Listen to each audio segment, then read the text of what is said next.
The Legend of the Night Spinner, Episode 4, Patterns of the Past.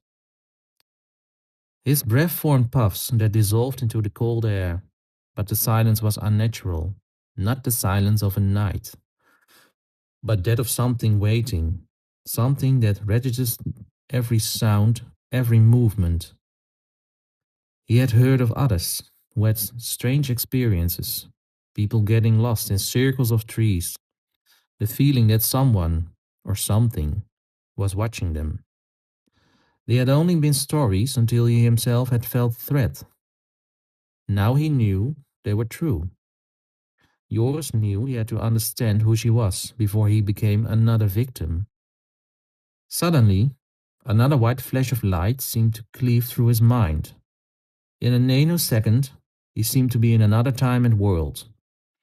He quickly realized he had landed in another of Elise's memories. He took a path that led him to an old school, a place where Elise was often seen as a child. There he spoke with the village elders, men and women, who still remembered her as the quiet, mysterious girl who always seemed to have her own world. Elise grew up in the small house on the edge of the Veluwe, surrounded by forests and endless fields. Her parents were distant and busy with their work, and Elise found solace in spinning the wool from the sheepskins of the flock that grazed on the edge of the village. She also loved knitting with her spun wool and making the most extraordinary projects. Even at a young age, she had created patterns far too complicated for children her age. She talked to her knitting needles as if they were friends, letting her hands dance over the wool and the wire of her needles.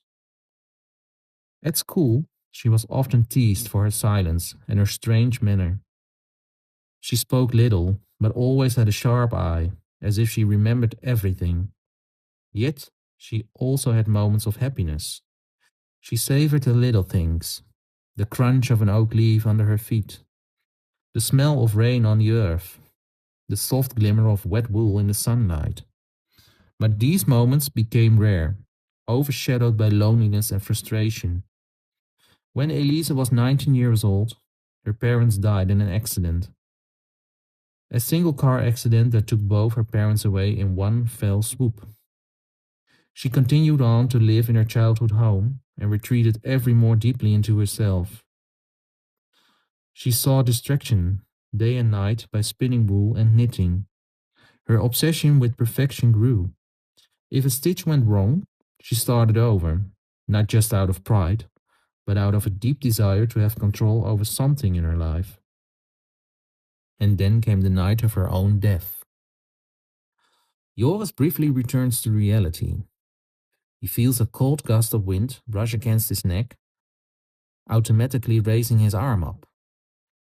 The air smells of wet earth and sheep's wool, a scent that immediately transports him back to the studio in the night. He felt the thread coiling around his ankles. He understands the pattern now. Elise had always wanted her work to be perfect, and in death, she was still searching for that perfection. But perfection was no longer just stitches and threads, it was now people.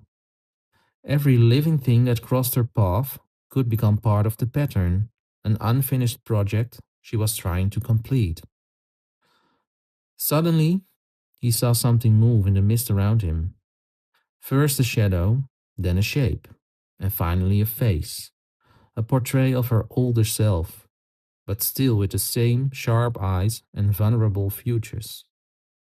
Her hands were empty, but the air seemed to pulse, once again forming a thread the cold almost touch. Do you see the pattern now? She whispered. Her voice was soft, almost sad, but beneath it lay a hard menace. Everything I didn't have, everything I lost, I'm finishing it now. Joris felt his heart pounding.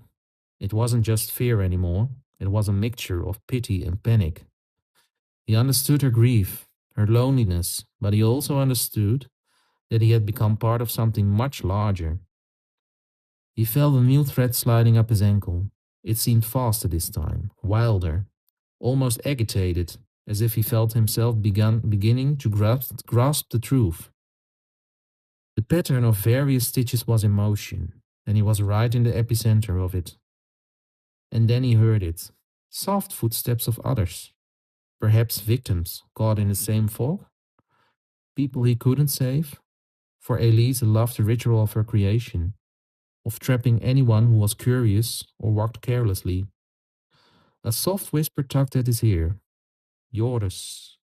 The pattern is almost finished. Would you like me to spin for you? The fog seemed to gather even further around his feet. He felt the thread grow even more alive, ready to absorb him into her woven web of revenge and loneliness. This story continues in the next episode. Will you still keep listening?